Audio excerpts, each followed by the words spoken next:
Bylo to předem naplánovaný rok 68 a vstup spojeneckých armád do tehdejšího Československa. Dnes si připomínáme 58. výročí a Rudolf zavzpomíná na tehdejší dobu, když sloužil v tom roce v Československé lidové armádě a podle něho se zdá, že to bylo všechno připravené. Čau lidi, tady Vráťa z Austrálie, zdravím vás u dnešního videa a vítám tady hosta Rudolfa, který nám povypráví o tom roce 68. Svoj príspevok chcem uvieť slovami baroness von Bockenheim z románu Jaroslava Haška Dobrý vojak Švejk, keď ona povedala baronesa, jak mein Einham generál von Beizham říkal, česká vojak, topra vojak. Ja mít moc ráda český Rakušan. A práve o tom chcem rozprávať, o mojej Švejkovine v dobe 67 a 68, keď som slúžil u vojska. No a teďko předávám slovo Rudolfovi, nebudu mu do toho skákat, je to jeho příběh, tak ho nechám vám ho odvyprávět. Nazdar ľudia, ja vás zdravím z Melbourneu, z mesta krásnych žien, rýchlych aut a mrakodrapov. No, a aby som sa rozhovoril, tak vám budem hovoriť o dvoch zradách. Jednu zradu prežil môj otec, to bola mnichovská zrada, kedy tri veľmoci vydali do rúk Hitlera Československo a ja som prežil zradu vlastných ľudí, straníkov československých, ktorí vydali Československo do rúk Brežneva. No ale jak to začalo? Na jeseň, podzim som dostal povolanie k cestnému vojsku do Bruntálu. Vôbec som nevedel, čo to je cestné vojsko a kde je Bruntál. Nevadí. 1. januára som nasadol na nočný rýchlik do Prahy a potom prestúpil na osobách do Bruntálu. Tam som dorazil skoro ráno a vošiel do kasárni. Tam nás uvítali hneď tí podôstojníci, prezlekli do sukeňákov, takzvané tie pichali, lebo boli nové a navlekli nám pulitráky, to sú tie čižmy, no a začali nás tam cvičiť na ten takzvaný prijímač. Tak sme tam sa cvičili za cestné vojsko. Ja som vôbec nevedel, čo to je.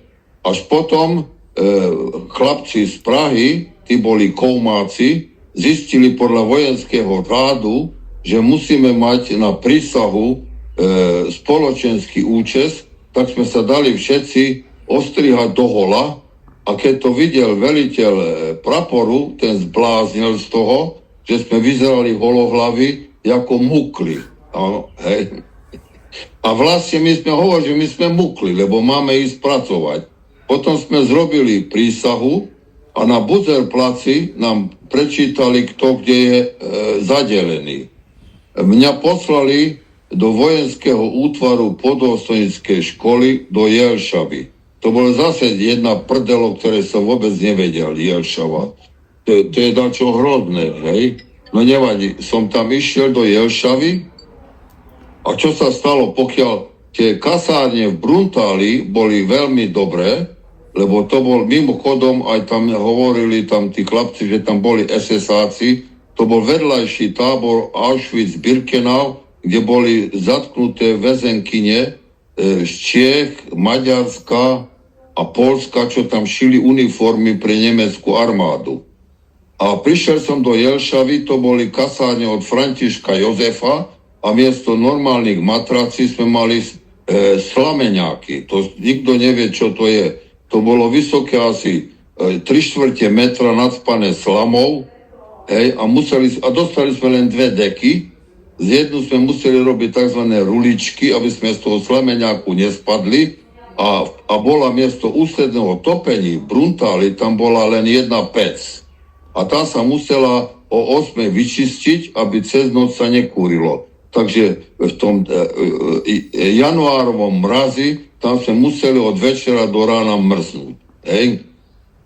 No tam som ukončil tú podústonickú školu, tak sme vyradili s hodnosťou svobodníka a všetci boli rozoslaní ďalej na služby po celej republike. Hej. Ale pretože som tam bol, sa zúčastnil krúžku ľudového tanca v skupine Detvan alebo Jelšavan, sme mali tzv. Detvianskú veselicu, tak si ma nechal veliteľ roty ako solistu naďalej slúžiť v Jelšave, takže som robil cvičného podôstojníka a takisto som ešte aj tancoval, hej, v tom krúžku. No, sme mali ďalších bažantov, ktorých sme vycvičili do konca roku 67 a začiatkom 68 prišli ďalší bažanti. Tak tých sme zase cvičili. Až v apríli, dubnu, ma zavolal veliteľ praporu, podplukovník Janouš do kancelárie. Som sa skoro z toho posral, že čo odo mňa chce podplukovník. A mi zdelil, že, poviem to česky, naši kluci pôjdu delať na pracovište a ty ideš do České Třebové se zacvičiť za zástupce velitele praporu pro výrobu. No ja som nevedel, čo to je. Hej? A podmienka bola, že plán musí byť plnený na 100%, alebo idem do basy. No tak samozrejme, že plán musel byť stále, nič sme nerobili, ale plán bol plnený na 100%. Žiadny podostojník to nechcel zobrať, lebo tam bola hrozba trestu. Takže tam buchli mňa. No ale nič, to bolo v dubnu, apríli a v máji, v kvietnu, ráno keď sme nastúpili, nič sme netušili na Buzerplac, tam zase podplukovník Janouš oznámil: soudruzi, idete na pracovište, zítra odchádzate a dneska máte vyčistiť rajóny, vypucovať kasárne, lebo na druhý deň sme odchádzali. Tak sme si nabalili veľkú polnu, malú polnu, vyspali slavníky pre tých, čo tam prídu. My sme nevedeli, kto tam príde. No a druhý deň ráno sme napochodovali na stanicu v Jelšave, kde prišli tie drevené vagóny, to boli staré osobáky, do čoho nás nadspali, hej, hlava, nehlava, lebo nebolo toľko vagónov a ťahali nás cez celú republiku až do Gdyne. To je na južných Čechách v pohraničí, hej, pod Plzni. No tam sme prišli do kasárny, tam boli motostrelecké jednotky, no samozrejme tí krútili nosom, lebo my sme boli pre nich petepáci, smrad republiky, hej. A oni pre nás boli bojováci, ktorí sme stále v hospode mlátili, lebo sme sa neznášali. No nič, tam sme sa ubytovali a časť, ako tá jednotka robila budovanie cest a úpravy kasárny, kde sme boli, hej, pre vojenské stáby.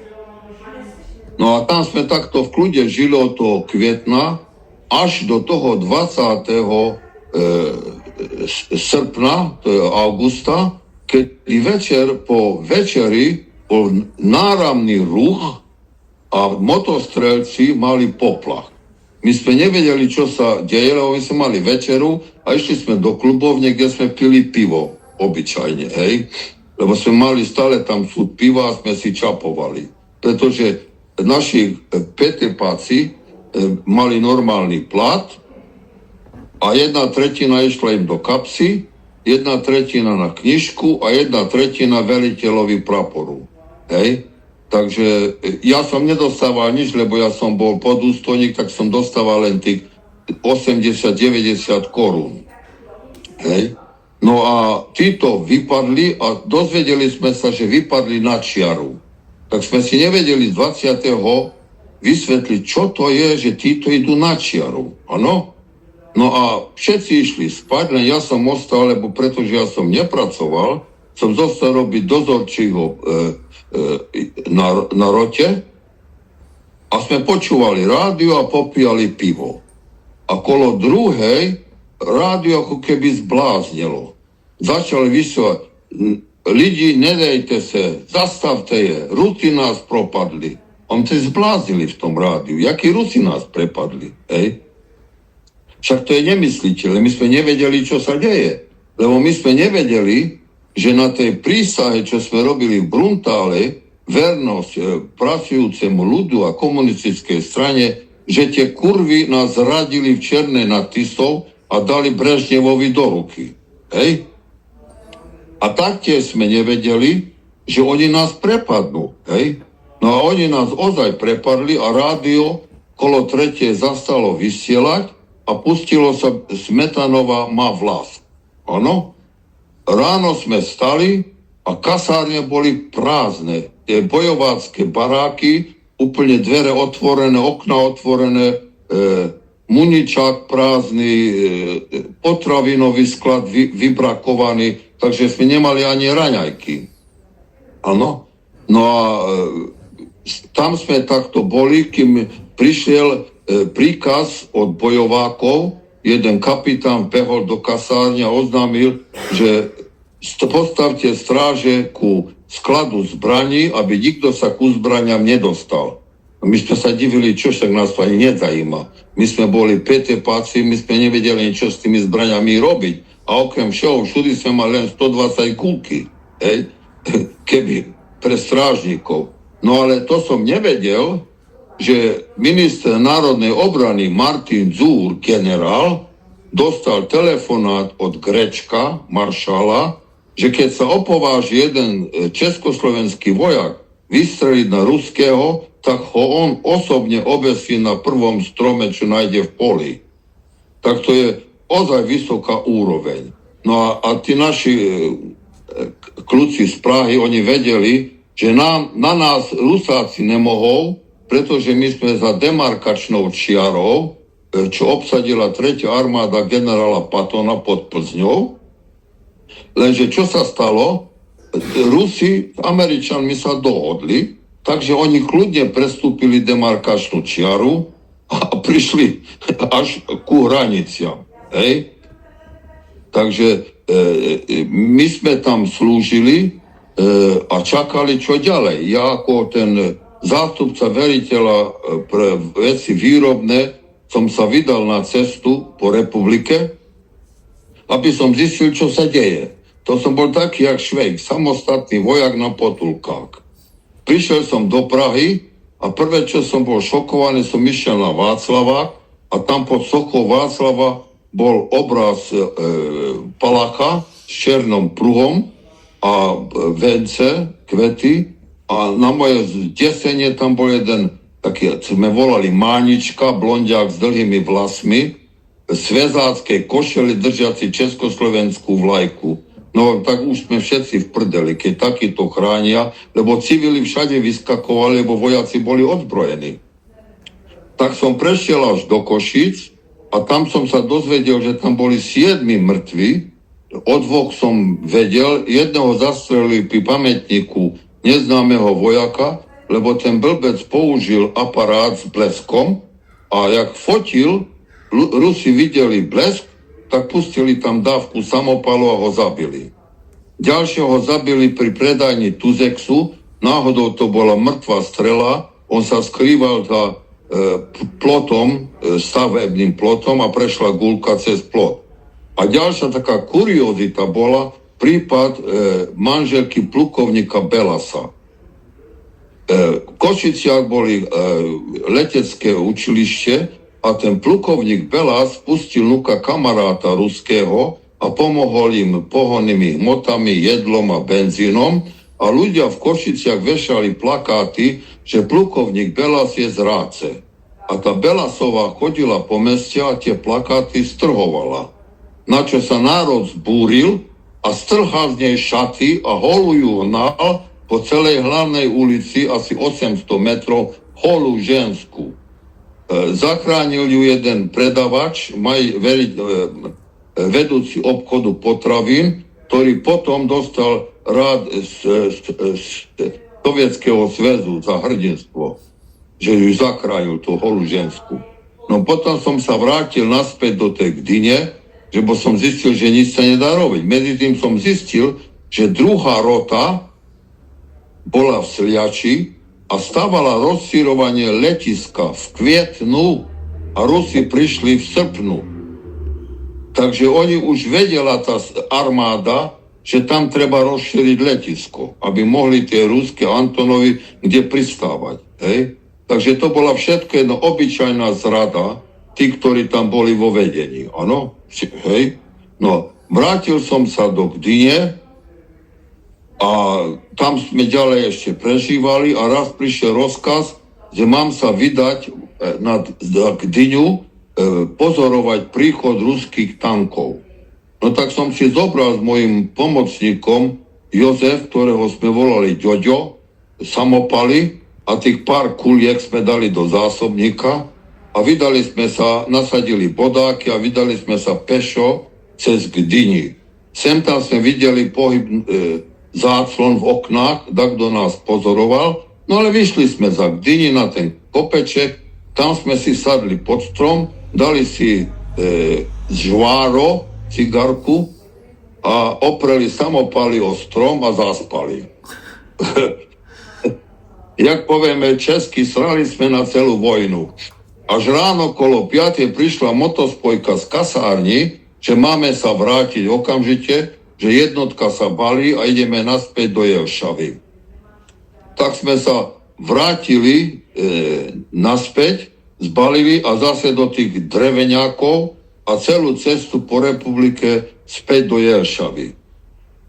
Keď sme prišli do Jelšavy, na stanicu pribehol kapitán Tudi a hlásil, že do kasárne nemôžeme, lebo tie kasárne obsadili ruské vojska. Tak tie slameňáky, čo my sme vyspali pre tie svine, oni si tu zobrali a tam sa ubytovali v tých kasárniach. Hej? Takže aj to museli už, keď hovorím, v máji, v kvietnu vedieť velenie, že to dajú Rusom, tie kasárne, keď my sme ich úplne vyčistili a pripravili.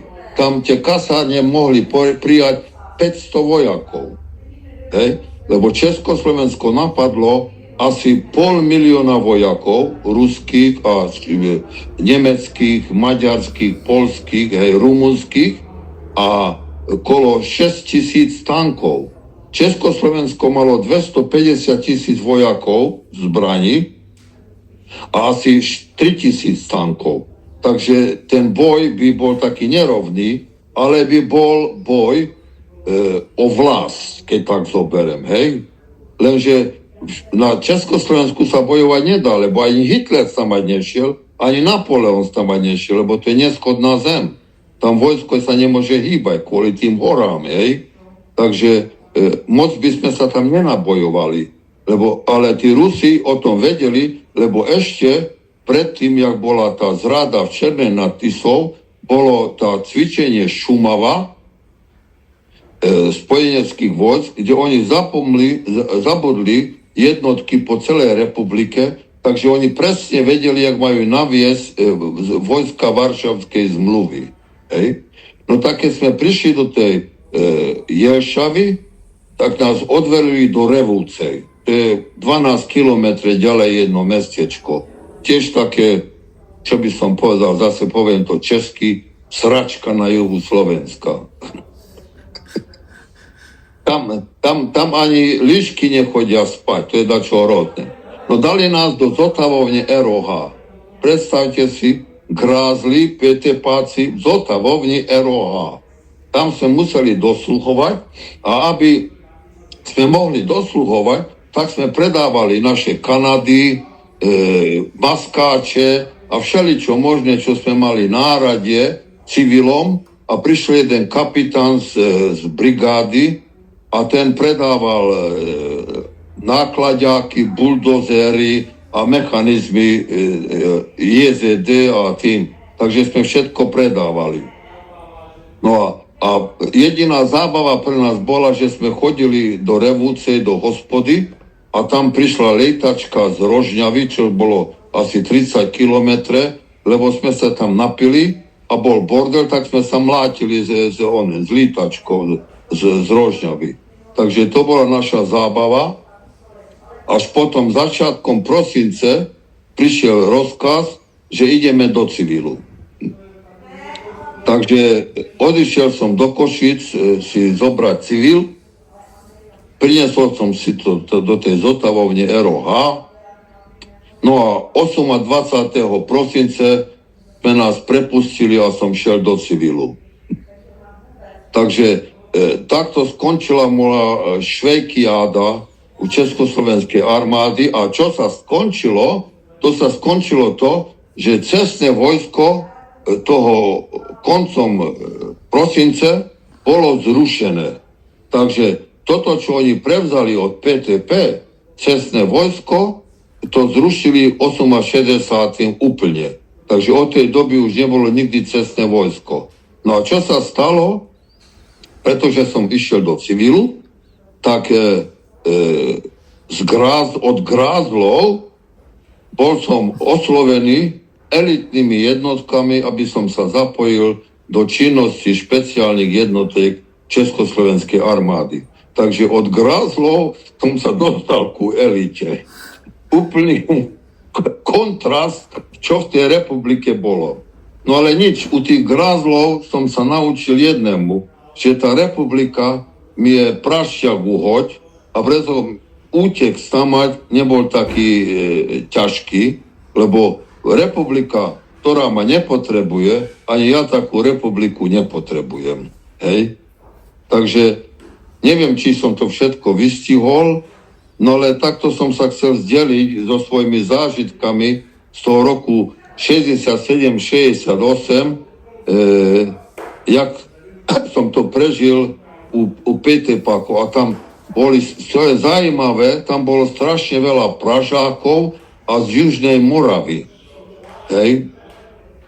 Tá skladba bola veľmi zaujímavá, tam bola Jehova Witness, všelijaká ona zberba, baptisti, takže to boli ozaj taká elitná jednotka, áno. Takže toto, čo píše ten film Černí baroni, tak sme to prežívali, že keď sme šli do armáďáku, tak nám povedali, že s vrahami netancujú. Takže ozaj to tak bolo, že holky sa nás vyhýbali, tak nám neostávalo nič, len pivo, rum a karty. No a takto si nás vážila Československá armáda a jej strana a ľud, ktoré sme pristali vernosť, že jej ubránime, ale nedovolí nám použiť zbranie. No tak jak môže bojak bojovať, keď nemá zbranie? A to najvyšší veliteľ nám zakázal. No, tak asi všetko.